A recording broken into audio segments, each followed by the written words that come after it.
Assalamualaikum warahmatullahi wabarakatuh. Saya akan mempresentasikan praktik lapang terpadu ilmu tumbuhan air dan makroalga. Perkenalkan, nama saya Ratu Salsabila dari kelompok 7 dan asisten lab saya yaitu Reski Adeseptiani. Waktu dan tempat dikerjakannya praktikum adalah tanggal 12 Oktober 2025 pada jam 10 sampai selesai di Waduk Tungku Pampang.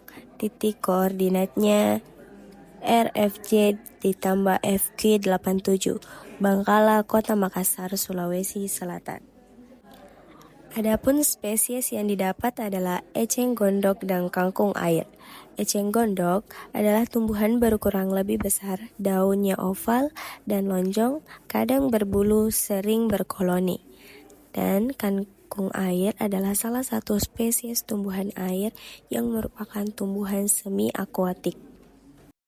Tumbuhan air adalah tumbuhan yang sebagian atau seluruh daur hidupnya berada di air, mempunyai peranan sebagai produsen primer di perairan yang merupakan sumber makanan bagi konsumen primer.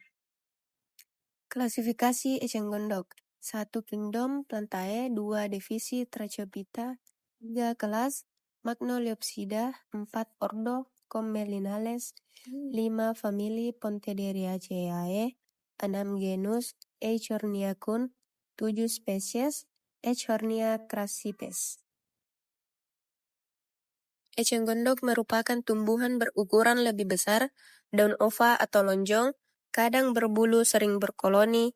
Eceng gondok merupakan gulma di air karena pertumbuhannya yang begitu cepat. Karena pertumbuhan yang cepat, maka eceng gondok dapat menutupi permukaan air dan menimbulkan masalah pada lingkungan. Eceng gondok hidup di perairan dangkal dan keruh dengan suhu rata-rata 28 derajat Celcius sampai 30 derajat Celcius. Gulma akuatik ini mampu tumbuh pada pH 4 hingga 12 dan bisa ditemukan di danau, waduk, pinggiran sungai dari hulu hingga hilir, dan juga persawahan. Adapun ciri morfologi eceng gondok yaitu yang pertama akar, kedua batang, ketiga daun, keempat bunga atau buah, 5 daun bulat, 6 tangkai mengembung sebagai alat apung, 7 akar serabut panjang menggantung. Prosedur pembuatannya yaitu yang pertama, pilih tumbuhan air yang sehat dan mewakili akar, batang, daun, bunga, atau buah jika ada. Yang kedua, ambil sampel dengan ukuran secukupnya, jangan terlalu besar agar muat dalam botol. Yang ketiga, masukkan sampel ke kantong plastik berisi sedikit air untuk mencegah layu. Yang keempat, segera bawa ke pos lapangan atau laboratorium untuk diawetkan. Yang kedua itu kangkung air.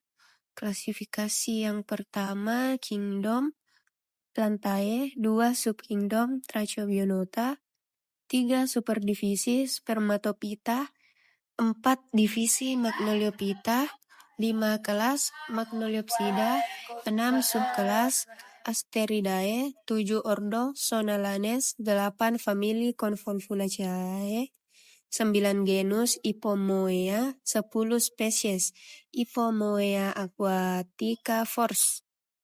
Kangkung air adalah salah satu jenis dari marga Ipomoea yang dapat tumbuh dengan baik pada badan air yang tidak terlalu dalam atau dangkal, atau bantaran sungai, danau, dan bahkan selokan. Tanaman kangkung air dapat mudah tumbuh di daerah yang lembab dan berair. Kangkung air banyak ditemukan di Asia Tenggara, termasuk Indonesia, Malaysia, Thailand, dan Filipina. Ciri morfologinya yaitu yang pertama akar batang, daun, bunga, atau buah. Yang kedua daun berbentuk hati.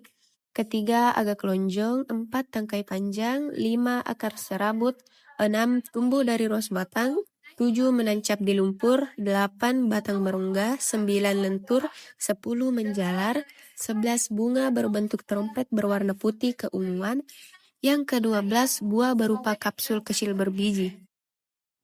Proses pengambilan sampelnya yaitu yang pertama, pilih tumbuhan yang sehat dan mewakili semua bagian penting, akar, batang, daun, bunga, atau buah. Yang kedua, jika ukuran tumbuhan terlalu besar, ambil bagian yang paling khas, misalnya batang dengan daun, tambah bunga atau buah. Yang ketiga, masukkan sampel ke dalam kantong plastik sementara agar tidak cepat layu. Yang keempat, simpan herbarum kering di rak atau lemari khusus. Hindari kelembapan tinggi. Yang kelima, gunakan kamper atau silica gel untuk mencegah serangan serangga atau jamur. Yang keenam, simpan secara teratur berdasarkan klasifikasi atau lokasi pengambilan.